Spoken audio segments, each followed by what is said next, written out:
Hello বন্ধুরা, আমি আমার চ্যানেলে আরেকটা নতুন রেসিপি নিয়ে চলে আসলাম। ফ্রিজে রাখা ছিল কতগুলো কারকোল।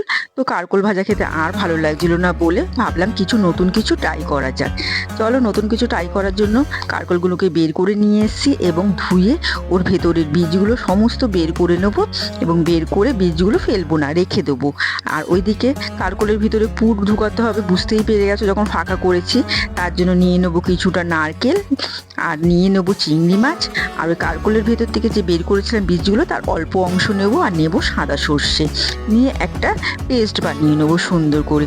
পেস্টটা বানানো হয়ে গেলে তারপর আমি পেস্টটার মধ্যে ওইদিকে তেল, হলুদের গুঁড়ো, লঙ্কার গুঁড়ো, সব নুন স্বাদ মতন সব কিছু দিয়ে সুন্দর করে মেখে নেব।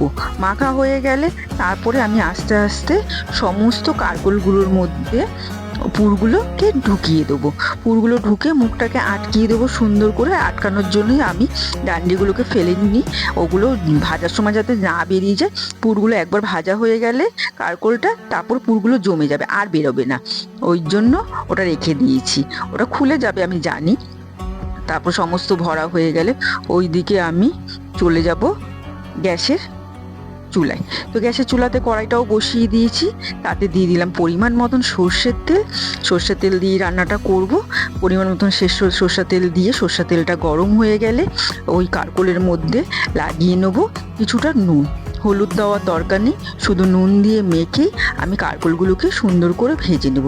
কারকোলগুলো যখন আমরা ভাজবো তখন দেখো পুরো সবুজ অবস্থায় আছে, যখন ভাজা হয়ে যাবে না তখন ওটা রঙটা চেঞ্জ হয়ে হলুদ হয়ে যাবে।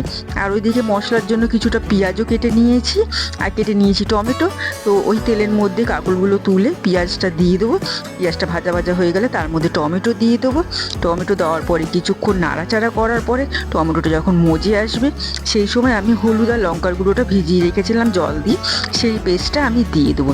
পেস্টটা দিয়ে সুন্দর করে কষাতে থাকবো আর পরিমাণ মতো নুনটাও দিয়ে দেবো। তারপরে নারকেলের দুধ বের করে দেবো কিছুটা মিক্সিতে বেটে, ওই নারকেলের দুধটা দিয়ে আবার কিছুক্ষণ কষাতে থাকবো। যখন তেল বেরিয়ে আসবে তখন আমি কারকোলগুলো অ্যাড করে দিলাম। তারপরে দেখো কারকোলগুলো অ্যাড করে দেওয়ার পরে ধিমে আঁচে রেখে দেবো। ধিমে আঁচে রেখে দেওয়ার পরে দেখবো আবার তেল বেরিয়ে এসছে, তখন আমি কিছুটা জল অ্যাড করে দেবো। জল অ্যাড করে দিয়ে ওটাকে ফুটতে দেবো কিছুক্ষণ সময়।